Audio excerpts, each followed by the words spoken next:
So my whole bankroll is $3K, and I drive down to Hollywood Hard Rock, and I go in, and it's like this huge auditorium, and all these poker tables are set up, and I'm looking at this like tournament off to the side. They're at the final table, and I see first place is $40,000. I'm like, what?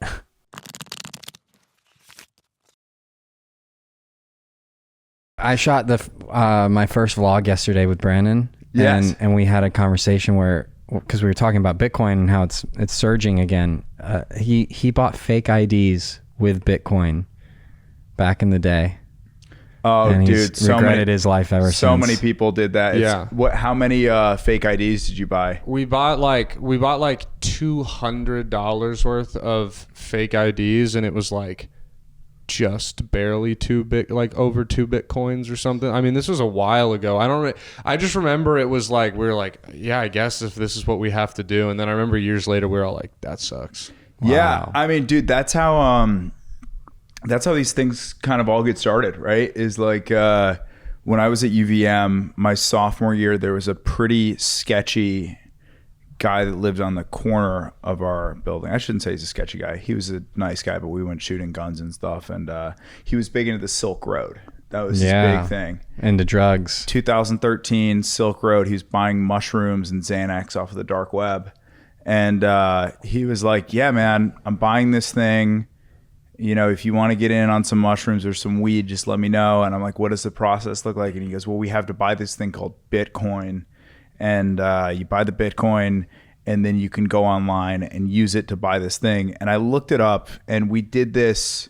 So this would have been late 2012. Brandon, look up December 2012 Bitcoin price. It's under $1, I believe, because I'm a little bit older than Brandon Legendre. I think I'm like, Jesus Christ, 1353. Yeah. Fuck. I knew a guy that was mining it at this time. His name was Adam, and he lived across the courtyard. I lived in this apartment when I was like 18 or 19, and he had his laptop out, and he was telling me about Bitcoin, and he was mining it, and he was like, this is going to be huge one day. I had so many different opportunities to buy it, where it's like I had that, and then opportunity 2, my friend Hunter Foreman went to the Bitcoin Shaman when we were at UVM. There was a guy that lived out in the woods, and he was big into Bitcoin. He was a Bitcoin miner. And you could go out, and what you would do, I'm not even making this up, you would buy hard alcohol from the liquor store, and this guy couldn't drive, so you would drive it to his house, and then he would give you Bitcoin for the hard alcohol. Crazy. And then senior year, I took an alternative money elective at UVM, 1 credit course. We talked about Bitcoin. I wrote a paper about why I thought Bitcoin was a good alternative source for money, but I also thought like other coins would come into the picture, and then I didn't buy it. Retardation levels truly reaching. I mean, dude, like when you run into shit like this, just put a fucking $100 in. I think that's what we all have learned. Just put $100. Yeah. See what happens. But me and Brandon are like, I can see the look on Brandon's face. We're making ourselves sad. Yeah. Even the $100 thing, I was like, that's a lot of money. Yeah. I don't have a bank right now, dude. Oops. You got robbed. What the fuck happened? Dude, I got they hacked into my account, changed my password and my phone number for like, so that when they were getting the fraud text, they're like, nah, it's fine. Nah, it's fine. And they kept trying to put money into CryptoMax. They were probably trying to get Bitcoin. At least they were doing something with my money, but it was like my wedding fund. And they tried to get out like $5K, and they took out like $1,100 from my account that I now just have to hope Wells Fargo like recovers and gives me back. And I don't know what happened. And then, yeah, I have no idea what happened. Well, Wells Fargo always has a good reputation for not fucking over people with 1,100. Wells Fargo, I don't know if they fucked people pretty hard in the past. My buddies the poorer you are, the more you get fucked too. Yeah. But I was trying to say about Brandon, dude. I have good credit. I'll throw a fit. I have a 760 credit. I'll be like, give me my fucking money. I've been poor many a time, and as soon as I started putting money into the bank, everything became free. They started treating me like way better. They get better perks. I mean, it's an old joke, but like there's like fees for overdrafting your account, which is money. Crazy. Dude, it's pretty fucking rough being broke. I think we've talked about this on the past on the pod, but I got charged by my old apartment complex 2 years after moving out, this. And they hit me with $660 in miscellaneous. I told fees. you what to do with that, right? Well, throw it away. Hold on, you fucking did tell me what to do about that. I didn't respond. I did throw it away, and I went and checked my credit. Yeah, I had an 800 credit score before because, again, much like Brandon, I am broke, but I don't miss fucking payments. I always find a way. Life finds a way. 690. They sent it to collections. They sent it to collections. My credit dropped by 110 points. So I went from having excellent, near perfect credit to just pretty good credit. And I'm actually talking to Goob. I'm like, we need to do something about this. Like they hit everyone that moved out of the building with just miscellaneous fees and all this stuff. And they waited 2 years to tell everyone. So I hit up the collection agency. I sent them like a pretty long email, and yeah, dude, I was looking at it and I was like, I don't know. I thank God I took this video on my phone when I moved out. I went to like drop off the keys and try to do the move out report. They were like, come by anytime before 6. I went to drop off the keys. I have a video of it being 5:50. I'm walking through the office. I literally look at their computer. It says 5:50. No one's there. Their place is a mess. Yeah, they're screwing. Was it a daycare? It was a sommelier daycare. Maybe it was, yeah. Brandon, can I steal that and make a sketch out of that? If you want. Yes, okay. They might have been taking care of kids. I mean, actually, no. I would like you not to steal it. Wait, is that a bit you're working on, sommelier daycare? I mean, I just saw it on like Twitter. Oh, you wasn't did? like I feel like I saw it like 85 times on Twitter. Fuck, okay. I feel like we're too late to it, brother. We already missed the wine pirates. It's too late. You know who would make a great sommelier daycare runner? Be careful with who you pick. I know who. 3, 2, 1. Spencer Cavins. Yep, that's exactly who I was gonna say. Yeah, it's spot on, dude. I mean, you throw him in like his mystery outfit, he'd be excellent. JC hates this kind of talk, dude. He's zoning out. No, this is what the T1K podcast is about. Bitcoin. We look at past prices of Bitcoin and want to kill ourselves more and more every time we look at it. That's what we do on the T1K pod. We did the vlog yesterday. Yeah, what'd you guys do yesterday? What happened? JC, you take the lead. Your voice is better. Yeah, so first Brandon came over and I got naked. Nice. I mean, that you did kind of. That is part of the and then vlog. I sat naked meditating and he did close-ups. And he like lit a candle and he blew in my hair and it was nice. Oh. It was very sensual. No, we did a vlog. I've always wanted to do a vlog. So we started a vlog. Sick. And we're editing it now and we have to finish it up. But then we went and played a stream with Bryn Kenney, who's like the all-time... Wait, he's the leading money runner. Yeah, like 80 Wow. million in cashes. It was pretty funny. Yeah, there he is. He moved to Austin like a year and a half ago. No way. It was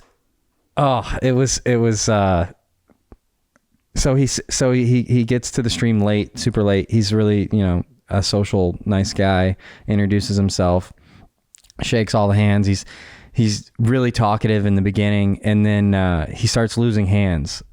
And it's just, the guy's got 80 million in cashes, and everyone's human. Everyone has the same reaction in poker, and it's why I love poker. He's super talkative, super friendly, starts losing hands, just goes silent, gets stacked, complete silence, stands up, turns around, does not say goodbye to anyone, does not, just leaves. I'm like, you're literally the most winningest poker player on the planet. Was this on video? And he lost. Yeah. Wow. But that's like when everyone gets salty, no matter the stakes. Like the money obviously doesn't mean anything to him, and he was still salty. Yeah, when I bomb, I can't help it. I have such a negative reaction, but I'm clearly not innate. Let's not try to relate this to comedy, Joe. Let's power through. Okay, so this guy's the all-time leading money earner, and he gets stacked one time, no rebuys, no nothing. I mean, I guess he only had 15K to. he sent someone some stable coin, and then they give him like 15K to play with, and I guess that's all that he brought. I thought he was going to come back with like a load to battle, but no, he just left. He just dipped. Just wasn't playing well. Just wanted to go home. No, I mean he didn't. I stacked him in a pot. Ooh. I 2-outed him in a nice one. Wait, like you hit the 2-outer? He was in the straddle, and I raised 2 10s, and he called a king 5 off, and it came king deuce or something, and I see bet, he called, turns a 10, I check, he bets, river's a jack, I check, he shoves, I snap call, and stack him. You got the straight? I got very fortunate in the pot. I turned a full house, Joe. Oh, okay. Wait. I thought you said he had the king. Yeah, he did. He had king 5, and it came king deuce. And you had, what did you pocket have? 10s. Turns a 10. Wow. Okay. So he's basically doubling up the whole hand, because I'm not putting him on a king, and I'm going to check call river and catch all his bluffs. But he ended up having the king, but I turned a full house. So I get, instead of him doubling up through me, I got the fortunate turn, so I stacked him. It's unbelievable. Still lost on the day. Buried this motherfucker. Still lost. Found a way to lose. Now, when you're running around with Brandon, you guys are filming this vlog. How does having someone with you and having the cameras on affect your play? There's always cameras in the live stream. So I know, but I think vlogging is like completely different, where you've got somebody like just for you, right? Sure. Yeah, it's like during the game, I'm off getting shots from afar, but they're on a live stream. There's already like 6 other cameras on them at all the time, and it's like, it was very funny. You'd appreciate it. We've watched a lot of the live streams on here. You cannot tell what's going on when you're just at the game. I was trying to follow, and I was like, I have no idea. I was talking to like the floor guy, and he was just like, yeah, you can't really tell until we go through like the footage and at the end and stuff. So it was like kind of hard to follow. So they're kind of in their own world. I'm just catching shots from a distance, moving around the table. Yeah, again, it kind of goes back to what we were talking about with when they invented the whole card reader for poker streams. It's in these old events. It's amazing that anyone would watch the 70s World Series of Poker on TV, because you're going around, there's no whole card cameras. They just go, and this guy had just won the pot with king 3. And then it shows him turning the cards over, and you can barely even see him. It's fucking brutal. Yeah, you'd have to like recap, because there was a few times where it's like I'm watching, I'm trying to guess what they have, and then they flip, and then you're real quickly trying to be like, okay, what did they do on this and that? It was very cool to see, and we can cut this part, but I think my favorite part was post stream. We were talking to the younger guy, and he was talking about Bryn, Kenney leaving, and he was like, I beat him in the Squid Game, and he owes me like $500, and I got to text him for that. So the Squid Game was on. Who was on. the young guy? Was it? I wish I remembered his name was Donovan, who he put the game together. But the Squid Game was on, which is one of those prop games like the Nick game that we talked about. Yeah, I know what the Squid Game is. Okay, well, when I stacked Bryn, and he got up, the game was on. And so if you get stacked and you leave during the game, when one of those side games is on, you owe. It's like you lost the game if you're not going to buy back in. So you owe the bounty, or you owe the tax. So he owes the game $450. The tax was $450, which the guy that put the game together, Donovan, paid. And so now he's going to have to text, like, hey, by the way, Now, where was this game being played? TCH, Texas Cool. Card House. Nice. Yeah. We'll do another vlog and go to the lodge. No, I think it's awesome that you guys did that. I think people are going to be excited to see the behind the scenes, and we'll fucking... Yeah, it was a little strange, like having a singular camera follow me around, the gym and the house, but it's definitely, I think it's like more personal content. It's gonna be fun to. I've wanted to start a vlog for a while. Seems like it'll be a fun thing. Yeah, and we can also cut this too, but we potentially we have somewhere we talked about for the 50th episode, you guys playing like a heads up game of some sorts for fun, and we were talking with them that we could possibly do it there. We got to see where, Yeah. but That'd be so sweet. Yeah, if the lodge doesn't want to have us, then TCH will have us. Sick.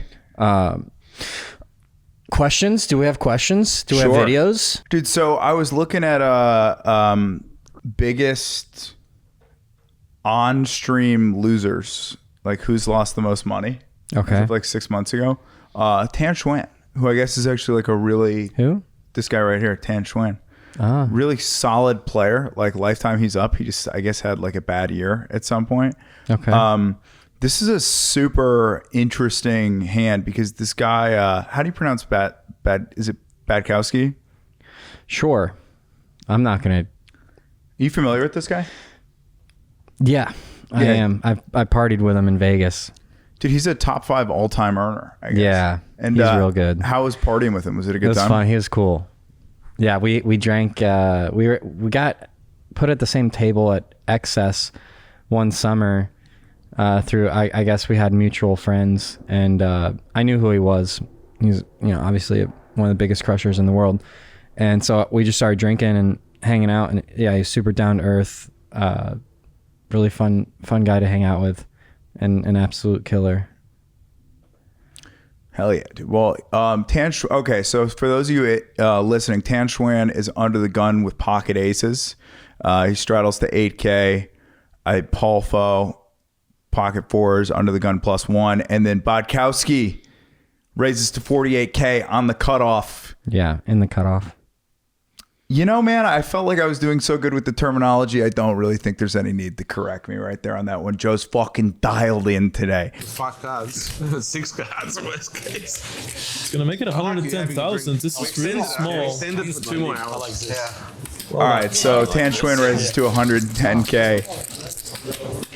Legendre, it's gonna be really hard for him to lay this hand down. It's getting pretty incredible odds to see a flop. That's Lex Veldhaus commentating. I don't. Jungle, put 200 on. He also has Put position. 200 on. You can't play with short stacks here. You're too good for short stack.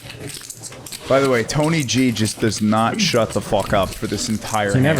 never does. No, I'm just suggesting. I think you're good enough to put a good heart. Good heart. Good heart. Is it 110? All right, so 238K in the pot. Bodkowski still got his king queen. Tan Xuan with the aces. Yeah, he 3-bet super Deep blue, small. like a deep blue computer. I don't There's have a any deep heart. heart. Kind of forces. You have. But What? how do you say his last name? But we'll call it Bodkowski. Bodkowski to call. That is trouble for Makita. Makita, that's his first name. No. Makita hits the queen. All we need is more masks. All you need is like one Tony G on there. Tony G's just still rambling. One jungle with Tony G. So Tan's gonna And you can play C-bet, Tony Resort I as well assume. sometimes, Yeah, he huh? C-bets You 110, make a live 1,000. stream, of course, we have poker. just under half pot. You need to make a live stream from Tony Resort. It's fun for people, you know, that a poker player can build something and you make a show. He's just still Everyone just. gets Nothing excited. matters anymore.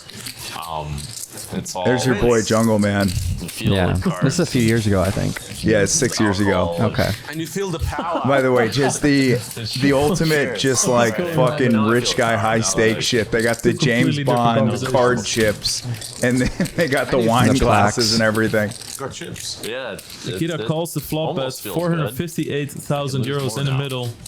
Keita calls.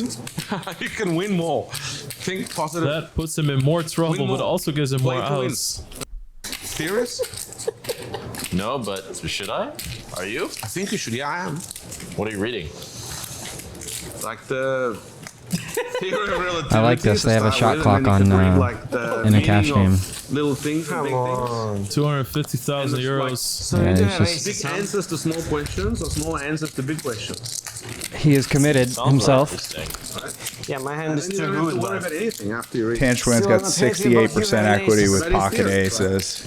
Bodkowski's looking for that flush draw or another king or a queen. Nikita just has such a good hand in the He's up with spot. the aces in the club. He's in big trouble. How much is it? All right, I'll read the last one. I'll read the last one. All the answers to all the questions. Opponent By the way, doesn't I have think a it's club. really funny that like on this hand, let's pause for a second. We'll break down what's going on here. By the way, I think it's hilarious that like Tony G and Jungle are the only two people talking, and there's a massive 700K pot, and there's just two guys just talking about Stephen Hawking off the side, just rambling, dude. Yeah. It's the entire 7 minutes if you listen to this hand. Yeah, I mean they're desensitized to the stakes. But is there no part of you that's like, hey, this is a $700,000 pot.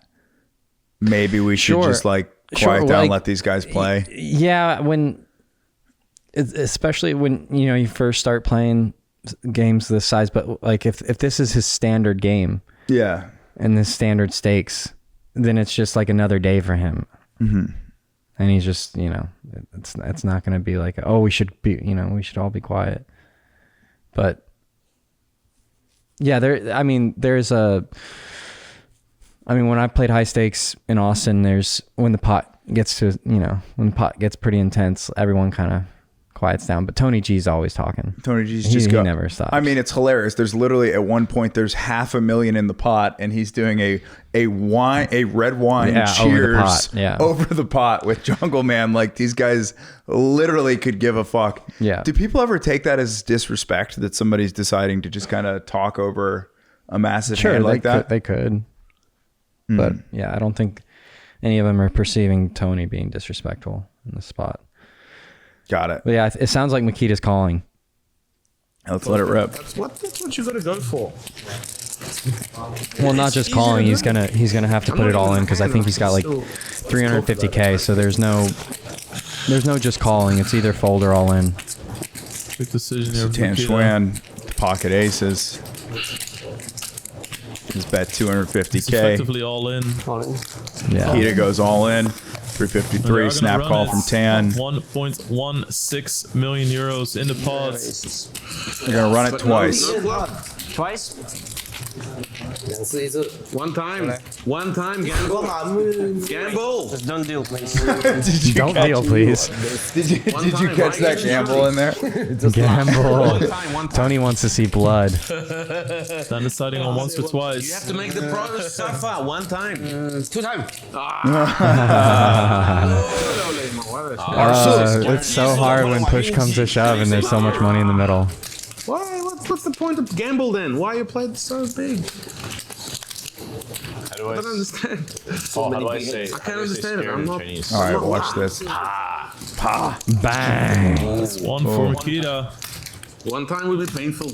Oh, that feeling when you win the first one. Oh, The Belarusian. The Belarusian. it's like falling into marshmallows.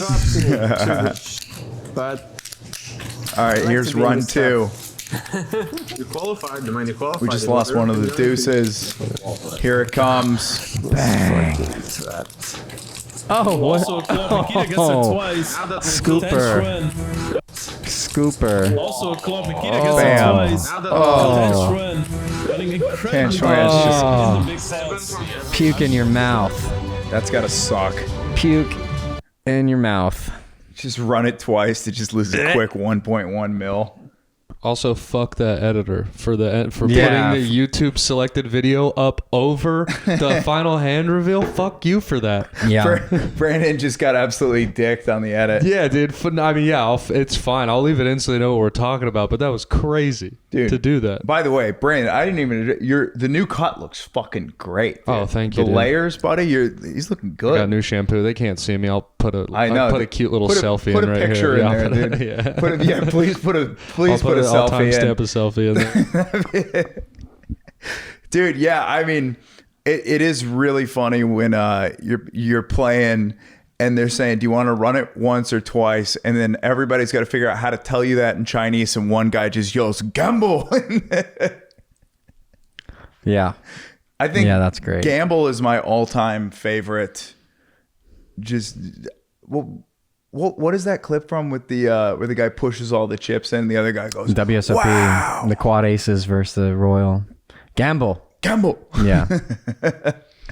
So we got some write-in questions. Yeah, let's do it, baby. Is this from a while ago? These are all South coming in from a Africa. little bit. Guys, we love, first of all, let's let's get to the questions. If you guys have some questions for the boys, the link is always in the bio. And we know that about 100 of you listen to every episode. We're kicking up to about 150 now. The boys are picking up steam, but it is cool to see where these people are coming from. We've got some boys from all around the world. And today, first question, Callum from Durban, South Africa. Here, love the pod. Great insight into a real game of poker. Question for T1K. Do you ever just go with your instinct in a hand? Or do you always use a mathematical or theory-based approach? If so, when you deviate, and how do you determine when to deviate? All the time. All the time I'll just go with an instinct. I've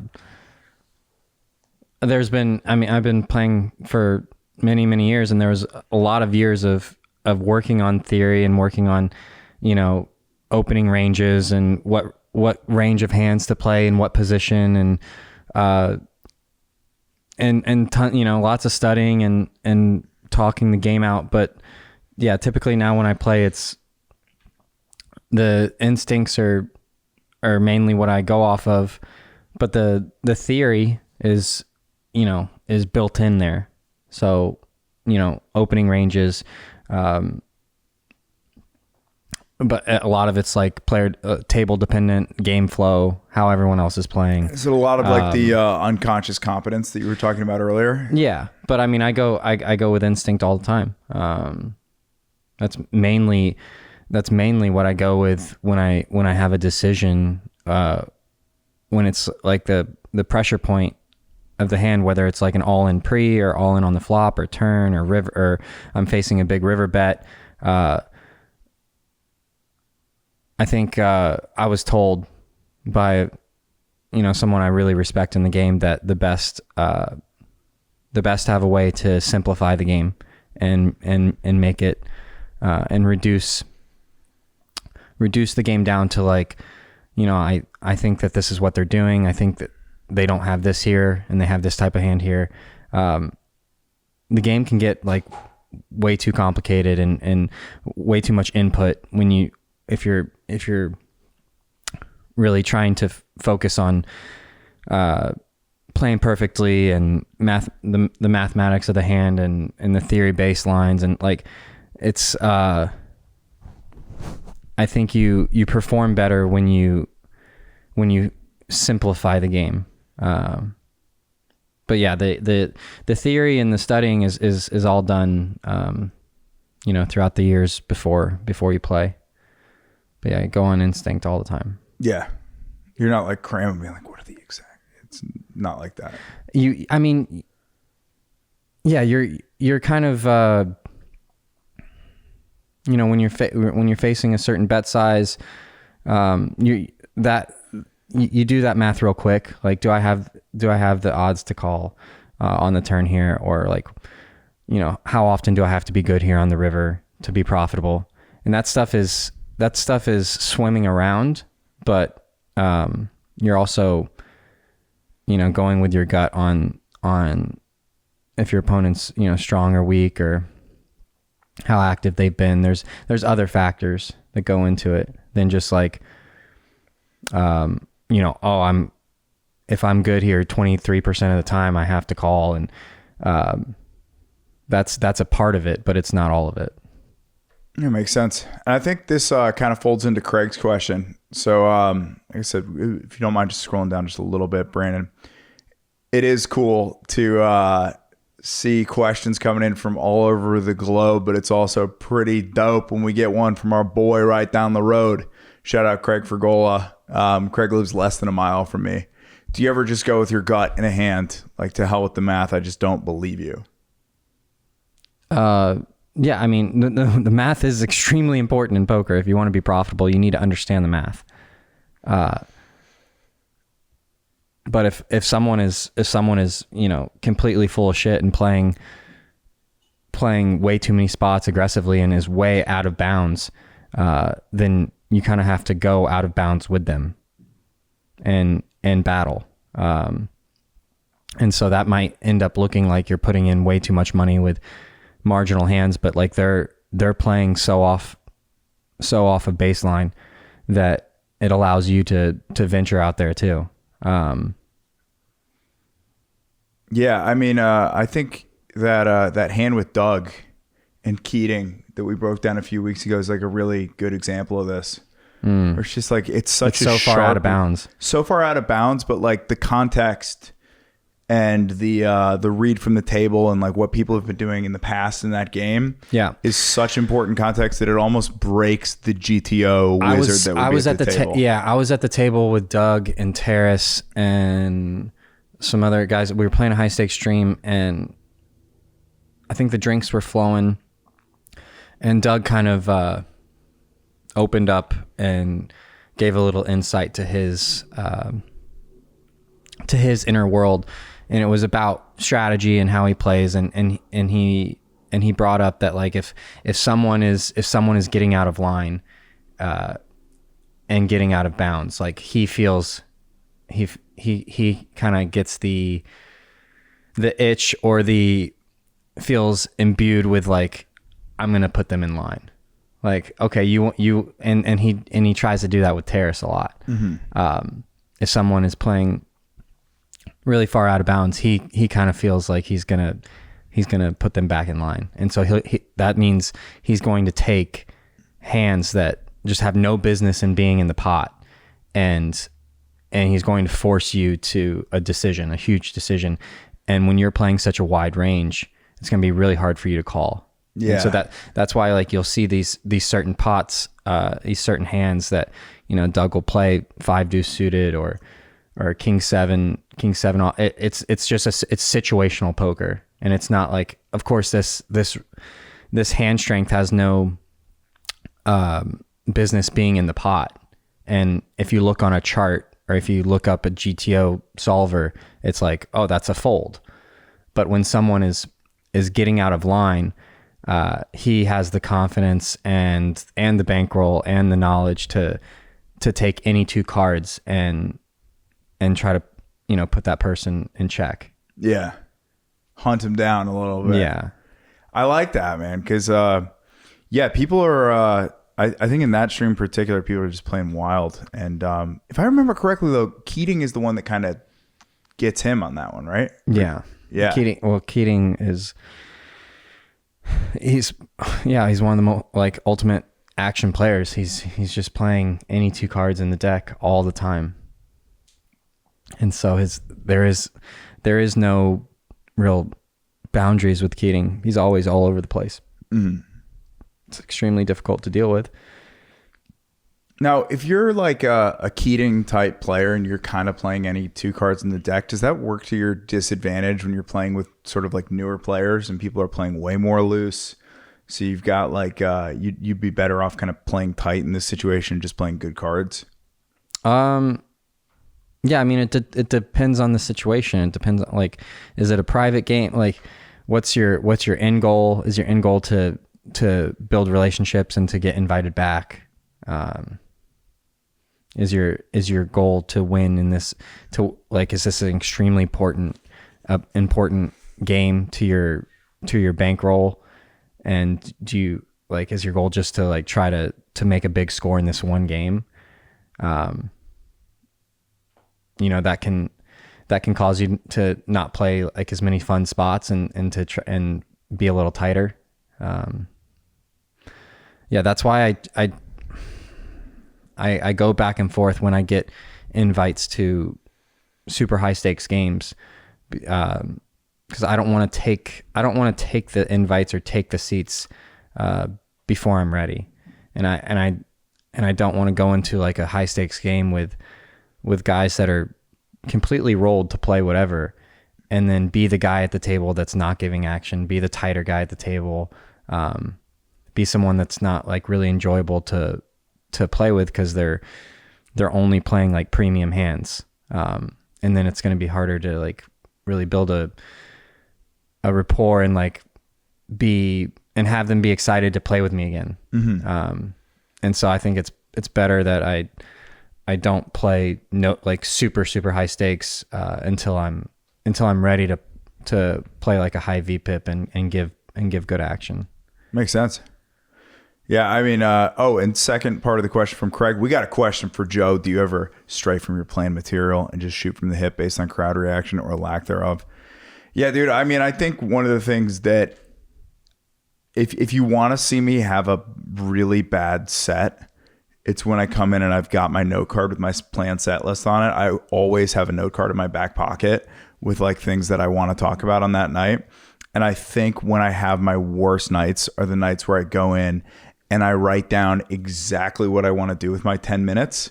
And I go, it's this bit, then this bit, then this bit. And then something goes a little awry, like some lady in the crowd says something. And rather than just being like, oh yeah, we're going to kind of derivate here.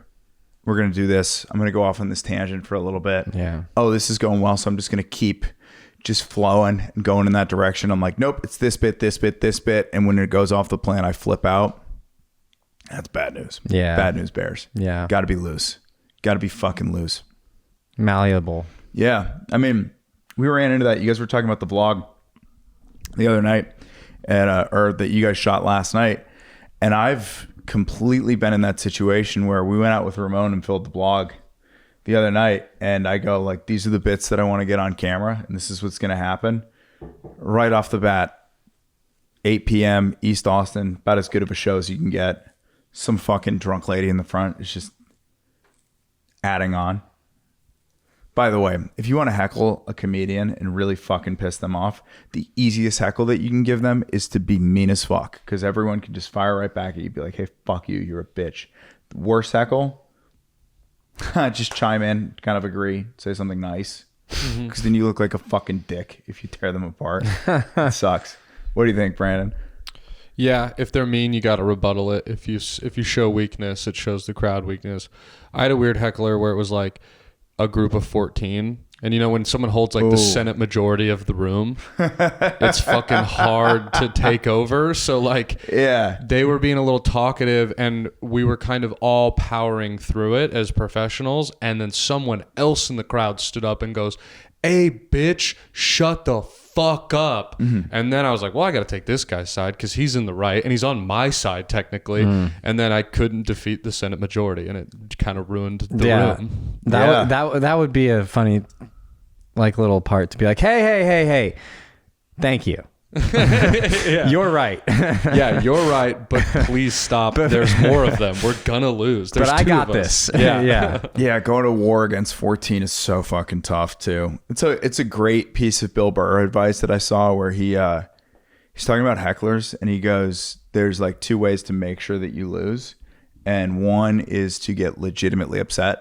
If you actually become upset, it's over. Yeah. And then the other funny way, stops. Yeah, it stops immediately. And then the other thing is, if the person in the audience is funny, they say something to you that's hilarious, you have to acknowledge it. You can't try to be funnier because they're not a comedian. So if there's somebody in the audience that says something that's fucking hilarious, laugh at it and acknowledge it and be like, that's actually really fucking good. Whereas if you go, you're not funny, you know, it's funnier than this. Yeah. Everyone goes, you're a douchebag. Yeah. JC, can I ask you a question about, so in bigger poker events, have you played in one where there's, I don't know the term for it, but where there's like the people surrounding you, where there's an actual like crowd section and stuff, and it's kind of a more hyped event, or no? Yeah, like a tournament. Yeah. Does that ever affect you? Like people chirping at you, saying things, or is it almost just white noise? It's more white noise. And it's typically not chirping unless you're at like a final table of a WSOP. Okay. Or like the main event, the rails start to chirp at each other and chirp at the table a little bit. But I haven't been in that environment yet. I made one final table of a WSOP, but it was a dealer's choice event many years ago. And there was basically nobody. There was a few people watching, but not like a crowd or a rail. Brandon, to your point, you were talking earlier about like what it was like being in the room for a stream at the vlog. Yeah. It's got to be weird because now that I think about it, those people that are on the rail, they don't fucking know what's going on either. They have no idea unless the cards get turned over.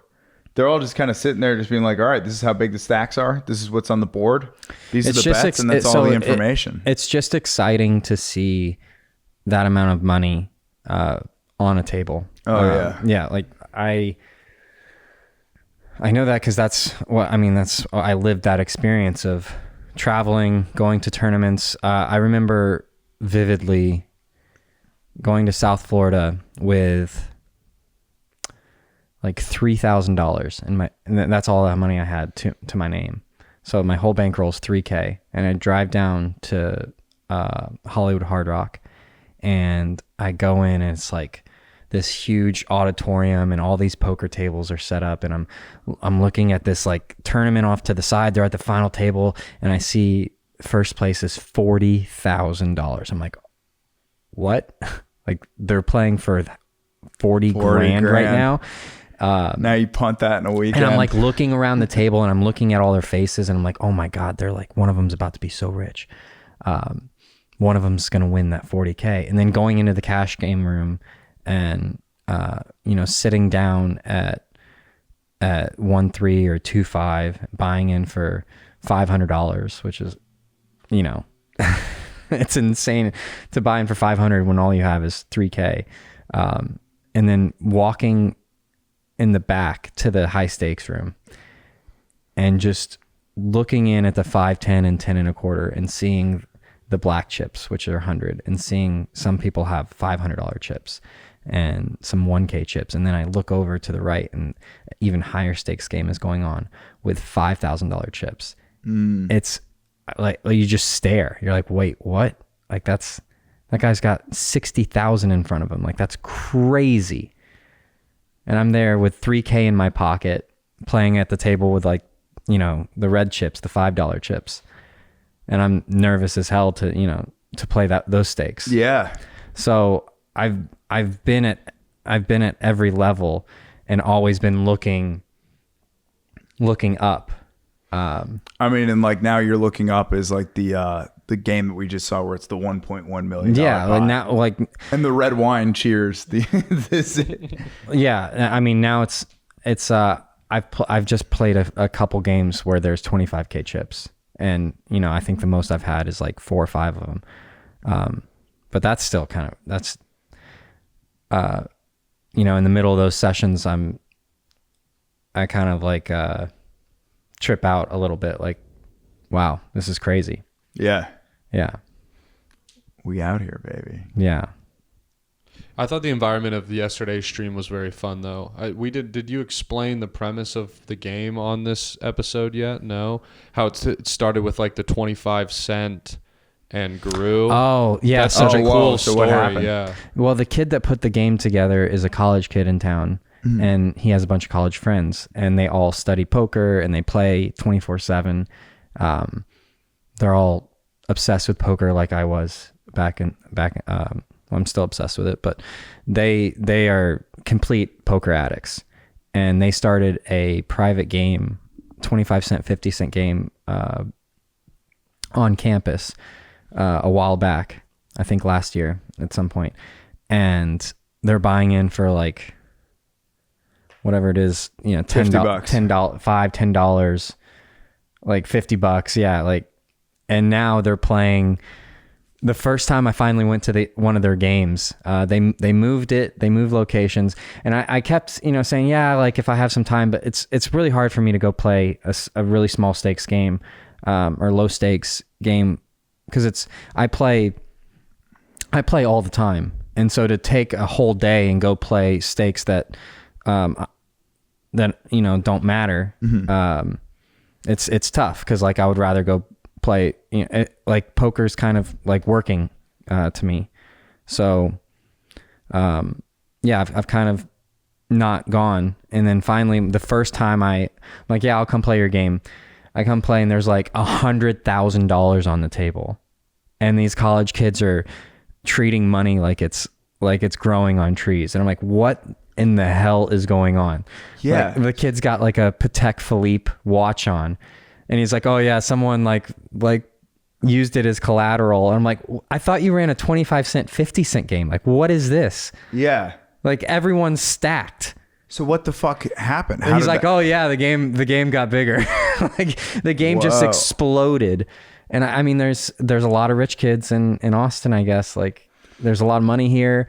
But yeah, now it's a big game. Dude, there's kids like that everywhere, man. It's fucking nuts. But it started, 25 cent, 50 cent. So when I went to it's wild. I went to Bentley for 1 year in Boston, and these like young guys that I'm friends with, I transferred after my first year, but then I stayed close with some of these guys, you know? And I met a couple dudes when I was in Boston that were like, just like that type of kid. Fucking, you know, just like young, multimillionaire. Fucking, Rich daddies. Yeah, man. And let me tell you something. They are some fun guys to party with. Yeah. Man. I'm going to one of their weddings in the south of France next year. It's going to be fucking nuts. Oh, this year. Hell yeah. Yeah, we're going, baby. I'm yeah. probably not going, but I was invited. You gotta get one of them to pay for your flight It's on and the hotel. fridge, yeah. And get him $50 for a wedding gift. You know? All right. All right. Great app. Shout out, Yeah. Ivan. We'll be back soon. Yeah, man. See ya. Yeah.